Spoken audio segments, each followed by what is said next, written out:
প্রিয় দর্শক ভাইরা যারা ভালো আছেন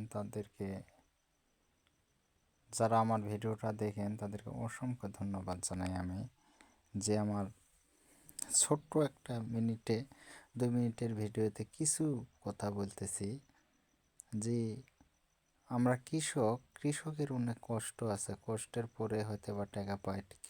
কৃষকের আসলে প্রচুর কষ্ট, যে কষ্টগুলা আপনারা হয়তো দেখেন না আর দেখার মতন চেষ্টা করেন না। কৃষক আলুর মাঠে ওষুধ দিব, আলু বাড়িতে দেখেন ওষুধগুলো আমি নিয়ে আসছি বাজার থেকে, সেগুলো নিয়ে আসে আবার গুলে একবারে পানি দিয়ে গুলে ক্লিয়ার করে যে ওষুধ দিয়ে দিবে তা ক্লিয়ারকে দিলে একবারে তামানগুলা কমপ্লিটকে দিলে ওষুধটা ছিটায়া দিবে।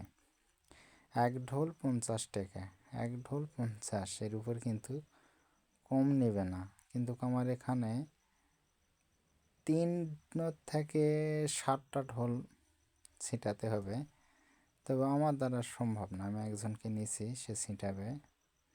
কিন্তু ঔষধের যে দাম আর বাজারের যে গতি, আলুর তো দামের কোনো গতি নেই। প্রত্যেকটা বিঘাতে খরচ আছে 35, 37, 38, 40 হাজার কি পর্যন্ত একজনের আলুর খরচ গেছে। আর সেই আলু যদি বেচা লাগে 300, 400 অথবা 500 টাকা মন, গৃহস্থ কিন্তু সোজা হয়ে যাবে রে ভাই। এর চেয়ে সোজা কোনো বছর হবে না। প্রত্যেকটা গৃহস্থর খরচ হচ্ছে বিঘা প্রতি গড়াল 38 হাজারকে।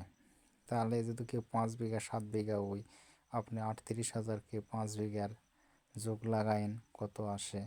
তাহলে গৃহস্থ মারার জন্যই কি শুধু প্রত্যেকটা নির্বাচিত অনির্বাচিত সরকারের আসে, না কৃষককে বাঁচানোর জন্য আসে? নাম শুধু ওরা বলে যে আমি কৃষক বাঁচাও, দেশ বাঁচাও, কিন্তু কৃষক মারো দেশ মারো, কৃষকক বাঁচানোর মতন কোনো তো পদ্ধতি দেখি না। বাজারে যখন হয়তো কৃষকের মূল্য একটু বেশি হয়, তখন সারা দেশ ছাউন উঠে যায়, সাংবাদিকেরা কি না কি করে ঠিক নাই। কিন্তু অন্য অন্য পণ্যের দাম বেড়ে যায়, কৃষক জেলা কিনে, সেখানে কিন্তু সাংবাদিকেরা যায় না, এবং ঊর্ধ্বতম